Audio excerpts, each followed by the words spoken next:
Okay, welcome again. And we're going to do a little thing on the Song of Songs.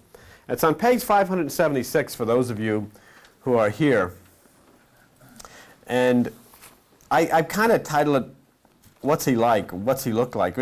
Alvaro was talking this morning about people investigating the life of Jesus, you know.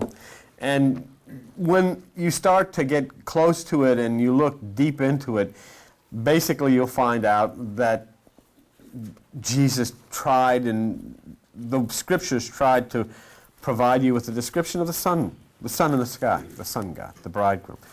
But we won't go into that right now. The Song of Songs is an interesting book. It talks about the bridegroom and the bride and their love for one another and so forth and so on. And when we left the last time, if you remember the last piece that we did in the Song of Songs, it says that the bridegroom had disappeared.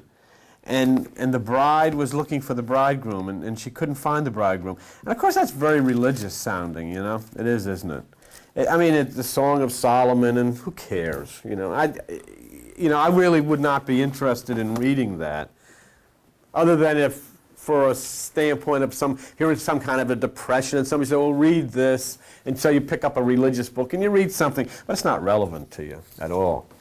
But when you understand what's being said, you have to take it from the point, the shortest or the most inner point is inside of you, like we heard in the song.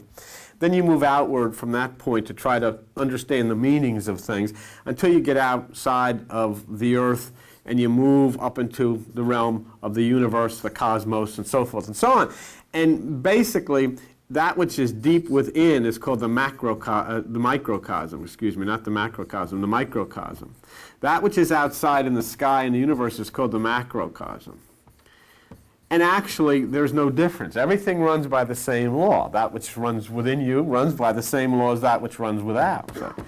So what the Bible does then, we begin to see what happened to the bridegroom. Do you remember in the last verse that we had, in fact, if we can, maybe we could take a look at it. If you look on page 576, chapter 5, and verse 8, verse 6, I opened to my beloved, but my beloved had withdrawn himself. And then verse 8, I charge you, O daughters of Jerusalem, if you find my beloved, tell him I'm sick of love. And so, you know, that's pretty to an extent. And, well, what is it about? You know, why is it in a book called the Bible? Well, in order to understand that, we're looking for the definition of that word bridegroom. All right? And, of course, then you have the bride. They're described here in kind of loving terms, and what you would think of as a girl whose husband or boyfriend came to have an amorous experience, and she opened the door and looking up and down the hallway, and he's gone, and she's saying, you know, tell this guy, you know, yeah, tell him too. And, you know, what is that? But that's not what is being said here. I'm trying to find the bridegroom, and there she's left holding the bag, kind of speak. But look what happens when we start to understand what's being described. Go to page 471. Page 471. And if you look at the book, you'll come to the book of Psalms on page 471. And look what it says in talking about the universe in verse 4. Their line has gone out through all the earth, and their words to the end of the world. In them has he set a tabernacle for the sun, which is as a bridegroom coming out of his chamber. So then the bridegroom actually is the sun in the sky. And of course, Jesus Christ calls himself the bridegroom. That's why it's such a kick to me. Even when you take Al shows you this headlining newspaper, what was Jesus, you know, trying to find out. Well, Jesus is actually the sun in the sky. It's the sun in the sky. It's a continuation of sun worship. And it even comes down to the Greek mythology, because if the Greek word, numerical value of the Greek word for the celestial sun in the sky is 888. And when you take the Greek letters that add up to the word Jesus, it comes to 888. That's what they're simply trying to tell you. So what happens here? The sun goes out. The sun disappears behind the clouds. The bride is looking for the sun. Who's the bride? Gaia. The earth. Now I'm out here in the macrocosm. Okay? The earth and the sun. And when the sun disappears, the bride is cold. The bride is dark. All things then, there's no growth, there's no life. It's gone. You ever go down to the beach sometimes on a partly cloudy day and you'll move your beach chair around? Where's the sun? I want to be in the sun. You're looking for the sun. Well, that's what this story's about. The sun's gone. There's no light. Right? That's the macrocosm of it. So then you take it down into the microcosm and you go right inside of your brain, inside of your mind. And there's nothing. Basically, there's no knowledge, there's no understanding. You're looking for the sun, you're looking for that part of you, but it's gone. That's why we have stolen from our children. Our children know nothing of this because we knew nothing of this. We don't teach this to kids. They have no idea. They don't know. Most kids don't even have any idea they have a mind other than the crazy things that they hear within inside themselves. So we run them off somewhere. We don't let them listen. They have no understanding. We don't teach them in school. Nobody knows. The greatest part of the human psyche is the human mind, and it's totally ignored in school and education. They have no idea how it works. They have no idea how it functions. They have no idea what this means, and so we have the ignorance, and then we bring down all of the wars and violence and all of the things that we subject children to and ourselves to. So basically, when the bride is looking for the bridegroom, the sun has gone out. And that's exactly what has happened. Now watch how you take this then to the point where Jesus being the sun in the center, within you, representing that. In other words, if you want to take the word, the sun in the sky, and you want to make an allegorical or a symbolic word to describe it, you use the word Jesus. And that's how the word Jesus was made up by Greek mythology. There was nobody by the name of Jesus who ever lived in Palestine. That word is not a Jewish word, it's a Greek word. And the value of that word is 888, which means it's the sun in the sky. And that's why you have the entire movement of the sun showing to you its birth and its death and its resurrection and all of these things exactly in tune with the life of Jesus, which we've done time and time again and gone over and over with you. So what happens? Now watch this very carefully and you see something very interesting. Go to page 807 in your Bible and look at Matthew chapter 2, page 807. Matthew chapter 27. Now here we have the crucifixion and so forth and so on, and watch what happens. Now here we're taking Jesus as a symbolic reference as the sun in the sky. And watch what occurs. Matthew chapter 27, and look at verse 45. Here's Jesus being crucified, and what does he say? From the 6th hour there was darkness over all the land until the 9th hour. What happens? When the sun dies, there's an eclipse. There's darkness. That's why. I mean, nothing like this ever happened. This is not a literal thing that happened. There's not one record of this. The Apostle Paul was one of the great, Roman people inside of Jerusalem at the time of this. He knows nothing of this. So what's being described here is when the sun goes out, there's darkness. When the sun is dying, there's darkness. And when darkness comes upon the earth, things can't grow. When darkness comes upon you, nothing can grow. And things get worse and worse and worse and worse in your life. Things get worse for your children. Things get worse for all the family. All hell breaks loose because the sun's out. There's no sun. It doesn't make any difference whether it's the sun in the sky or the sun in here. When it goes out, it's out. And then coldness, it's all. And you get a good look at it. You get a good look at what goes on out there during this winter time. You've looked at it. You look at that outside and then put it in here. And that's what's going on in here because the sun is gone. And the ice sets in and everything is frozen and nothing can grow and there's no life in everything. And then you wonder why everything is going crazy inside of your house and inside of your life. And so she seeks the sun. And this is what happened. When you go into meditation, this magnificent thing that finally this prophecy of Jesus being fulfilled at this time, when you start seeking that, you start looking for the sun, you'll find the sun. You'll move your beach chair within your consciousness until finally you sit in the place of the sun, and then the warmth comes. For you, for your children, for everything in your existence, the warmth comes. You can't have it any other way. There's nothing you can do. There's nothing you can do in trying to accomplish it within the system except get older and drop dead and never have learned what life was all about. There's nothing you can do. Nothing. Absolutely nothing. Unless you're willing finally to pay attention to yourself, to take your children to pay attention to them, and start to teach them what lies within them. And all of that cold and hard and bitterness and grayness of their lives and your lives will dissipate when the sun comes out. What's going to happen in 3 weeks? You're going to have the vernal equinox. In 3 weeks. Doesn't make any difference what it looks like now. Doesn't make any difference of the ice or snow. In 3 weeks will come the vernal equinox, and suddenly there'll be a change. because the sun will move into Aries, and then spring will start to burst forth onto the earth.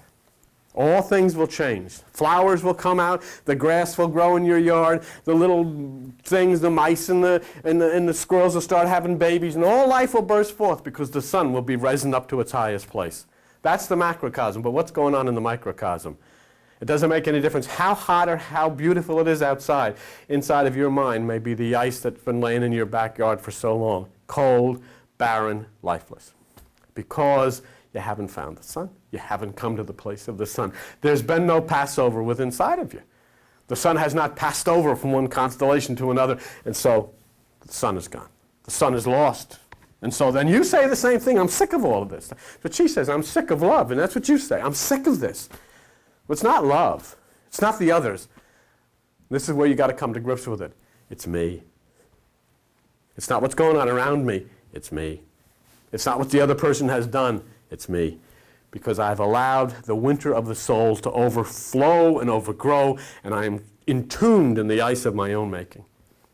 And so you've got to expose yourself to the sun, you've got to thaw out, and you've got to let the springtime come to your soul.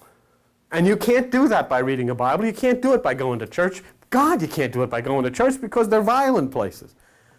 You can't do it by bringing your children to those places because that's where children learn of violence. They learn of competition. But you can do it by coming to grips with that which is the springtime of your soul by meditating and entering within yourself and looking and searching for the sun, who is your bridegroom. And then he comes and intercourses with the bride. The sun intercourses with Gaia, and what happens? Spring comes. When the sun raises itself, Gaia raises itself, the sun raises itself, and there's a springtime. There's a newness. There's a new life. And that's what you got to look for. So we find a question that gets developed here then. What is the source of life? What is the center? Look what it says in the Song of Songs. Go back to page 576. And what does it say in the Song of Songs that you and I have to understand? And you know, for God's sakes, where you and I are living, we're looking at the newspapers, and little children and old people and people all over the world are being slaughtered in the streets and machine gunned down and blown up, and all of these horrible things happening, you know. And here you see in this so-called great country, you know, drug outreach centers in every town, you know, all over the place, and the violence and the drugs and all of this stuff. And, you know, because of the fact that it's not because of the kids. It's because of we have allowed ourselves, we're the teachers of the kids. And yet inside of us has never been exposed to the sun. And it's all the winter. We have the winter inside of our soul. And then we wonder why the winter is inside of theirs. We have the winter inside of our house, and we wonder why there's no springtime in our lives. We wonder why there's no summer in our lives. It doesn't have to be that exact, and it can change very quickly. It doesn't take a long time when the sun rises into Aries. You know what that means? When the energy comes from the solar plexus to the pineal gland of the brain, bang, just like that, springtime starts to come. It doesn't take a long time. As soon as the sun makes its way up to Aries in these coming weeks, you know what will happen? All of a sudden, you'll feel warmth. You'll hear birds that you didn't see. You know what you'll see? You'll see a robin running around in your front lawn. Because the robin knows more than we do. The robin doesn't have to read a book. The robin doesn't have to go to a church. The robin knows, because the robin is God. It comes. It says, now is the time. And it chirps in your yard trying to say to you, please, wake up. Now is the time. But that's the outside. That's the macrocosm.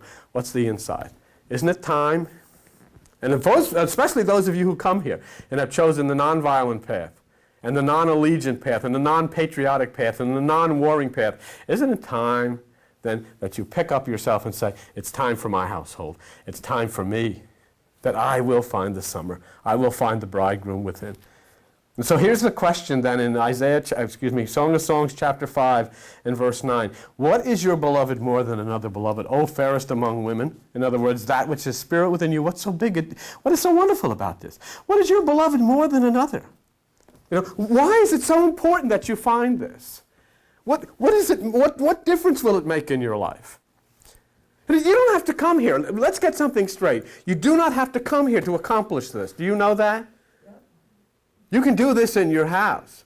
You can do this in wherever you may be. You don't have to come here. And I've never told anybody they had to come here. Okay? You can find this Because it doesn't hover over any particular place. It's within you. But you have to find it. You have to make that appointment. You're the one that has to say, this is so important to me. And the only reason I show up here, I don't have to come here to find it here. I show up here because of you. And I hope you show up here because of me. Because I have to lean on you and you have to lean on me. That's the only reason. And then the person that walks down the stairs, you never know. They've been beat up and bloodied and beaten to a pulp by that system out there, and they come down here, and you've got to be here. Somebody's got to be here because that's when it's necessary. And especially in this time, because the sun is getting closer to the... You see, you get the sun in Gaia. That's a macrocosm, but it's kind of a mini macrocosm. Now you go beyond that, and when the sun reaches Pegasus' neck, where it is now in Aquarius, the sun reaches Pegasus' neck, and they'll come streaming. People will come from all over the place because suddenly they feel this need. They feel they're sick of the violence. When they say, I'm sick of this, I'm sick of the violence, I'm sick of children being abused. My God Almighty, how can you say? Do you see what God, the Creator, has done? Here you have one of the largest religious institutions in the world, and what's it famous for now? Sexually abusing children. And here you have the rest of them, and what do? They have guns and they have flags and they'll kill you if you don't believe in their way. That's nothing to do with God. God is healing. God is peace. God is new. God is springtime. God is newness. And so this then you say to yourself, you come and you learn and you become one who stands with those who walk down the stairs beaten and bloodied. They need you here. That's what's so important about this, because this is a new age. It's not the old religious way. And if you understand what's going on, and then when they walk into your arms, you'll be able to explain to them what's going on. That's what we did last night in New York, and it's very, very important. So we find a question, what is so important here? Watch what I'll show you in the language of Jesus Christ. Page 881, John chapter 16.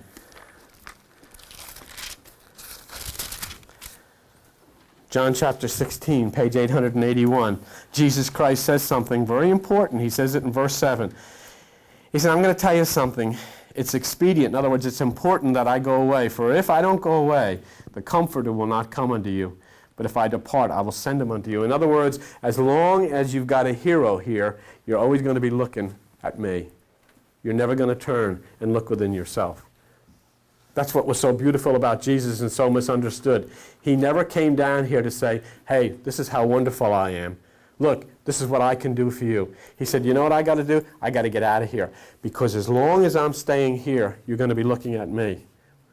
But the day that I leave, then you're going to turn and you're going to look inside of yourself, and then the Comforter will come, and then I'll send the Comforter. And that will be within you.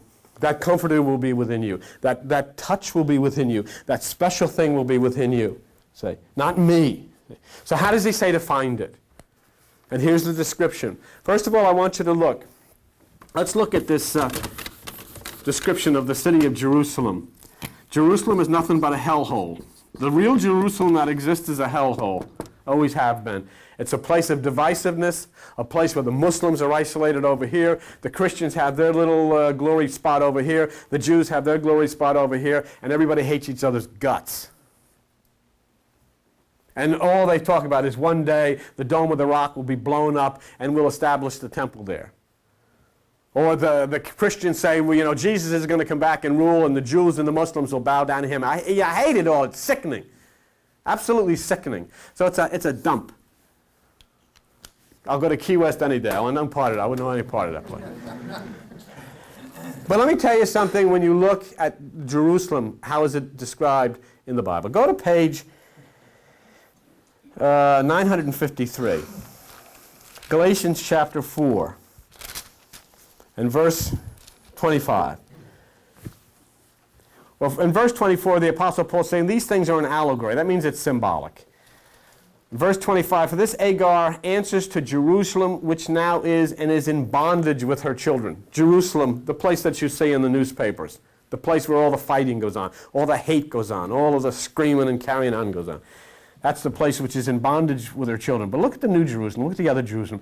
But Jerusalem, which is above, is free, and is the, what is it? Mother of us all. Not the father, the mother of us all. That's where we want to talk about. We're not interested in about the Jerusalem that you go to the travel agency. You know, you should go, you should come, and you should put your toe in the Tiberias River. We'll give you a bottle of things that Jesus got baptized, and the whole thing only cost you $5,000, and you get free lunch. And we're not interested.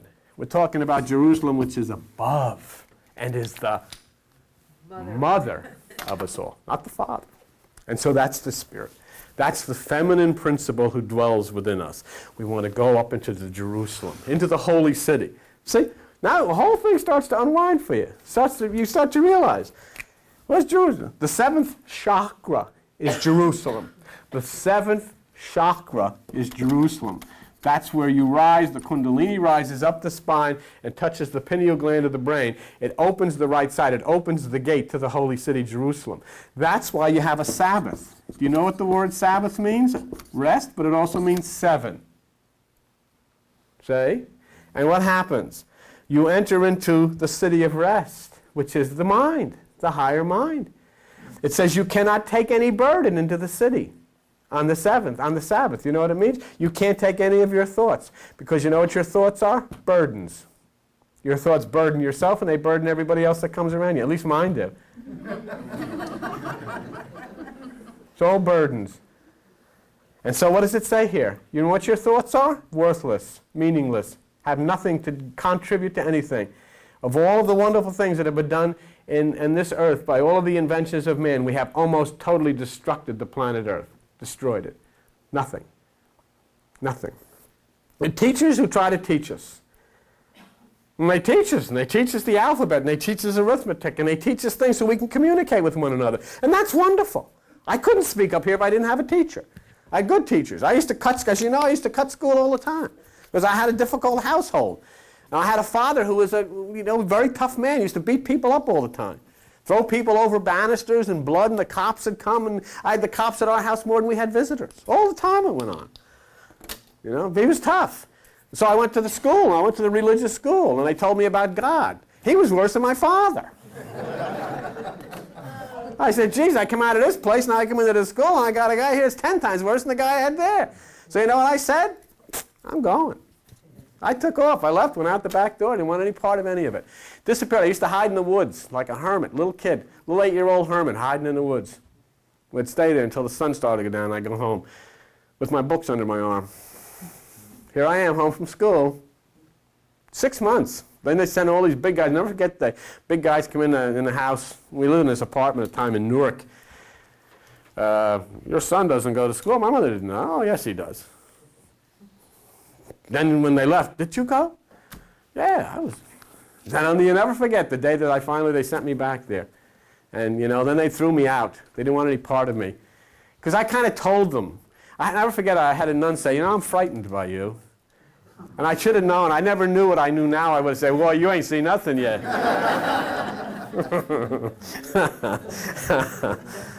But she said that, and then they took me to a little orphan school. They didn't put me in the orphans. They took me to an orphan school because, you know, I was kind of a messed up person. I guess I was. I really was, and it was just screwed up around me. But I got down. I remember it was a little Italian nun, and she waddled, and she had all of these, you know, clothes on, these black things out to here, and rosary beads on, and this white thing around, a little Italian nun, and she come over to me, and I sat there, and I was, you know, I was really a mess. And I had lost so many months. They're going to hold me back forever. And she said, what's the trouble? And I was crying, and I don't know. She said, well, there is no trouble. And she says, you know what? You're going to make it, and we're going to make it together. And you're going to do great. And I owe that lady, because I did.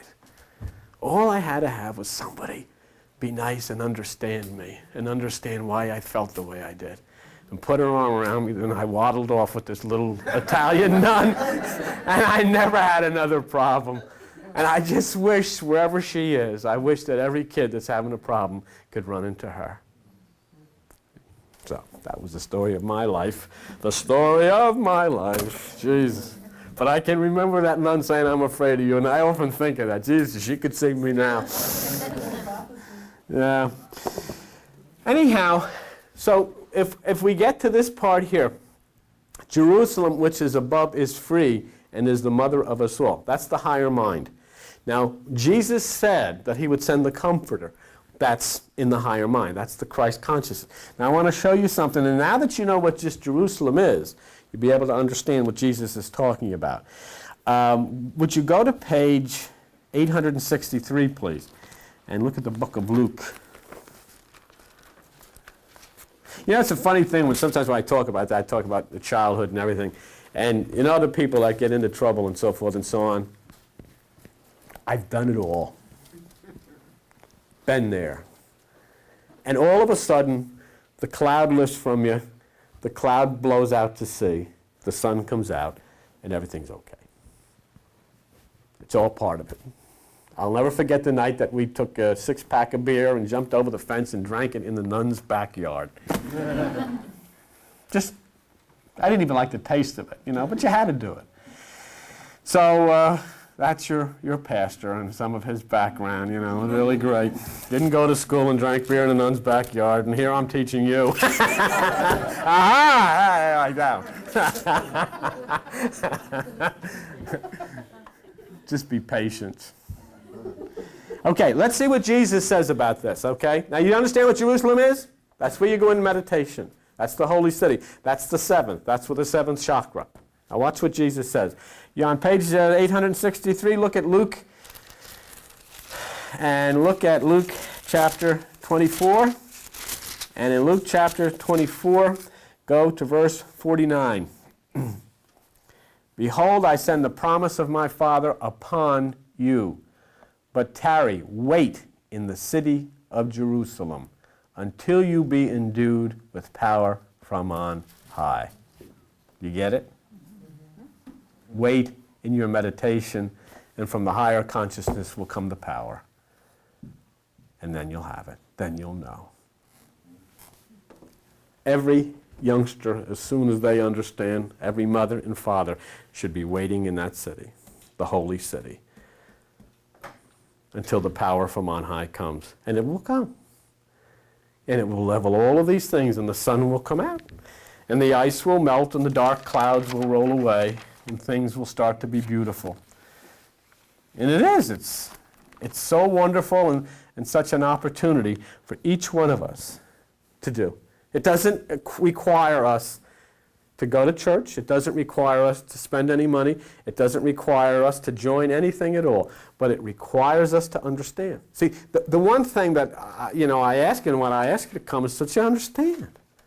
Because most people do things and have no understanding of what they're doing. You know, and it's a big difference. Some people get a surge. They don't know what the surge is, so they don't know how to use it. Don't know what's occurred. They don't know. They don't know what it is. So you tell someone, oh, it's Kundalini. Everybody freaks out. Oh my God, I can't have that. That's Hindu. No, it's not. It's in the Bible. It's called the Book of Life. Did you ever see that? Maybe some of you haven't. You've heard of Kundalini, which is that very strange word. It's an electric. What it is? It's an electrical motion like that goes up the spine. Okay, and it touches the pineal gland of the brain. It opens the right hemisphere of the brain, so it's on your back, and it opens the right hemisphere of the right side. Now, as a child, you've all, going through school or church school, wanted your name written in the Lamb's Book of Life. Okay, that's what it is. That Hindu electrical energy is the Lamb's Book of Life. It was taught by the Swamis and the yogis and all of this kind of stuff, and it comes right out of the Hindu teaching. So you'd say, well, how does Jesus learn about it? Because that's where he was taught. That's one of the biggest, most well-kept secrets in the world. But you can talk to any Swami or any yogi that knows his history, and he'll talk about Isius, who spent 20 years in India learning.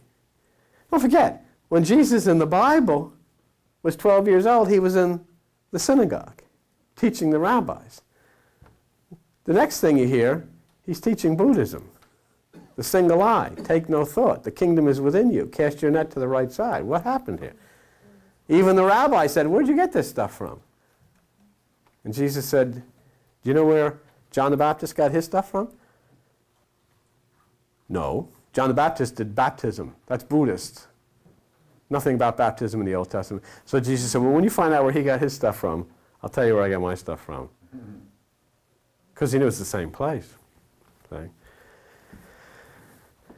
And so here, then, we look at this strange element.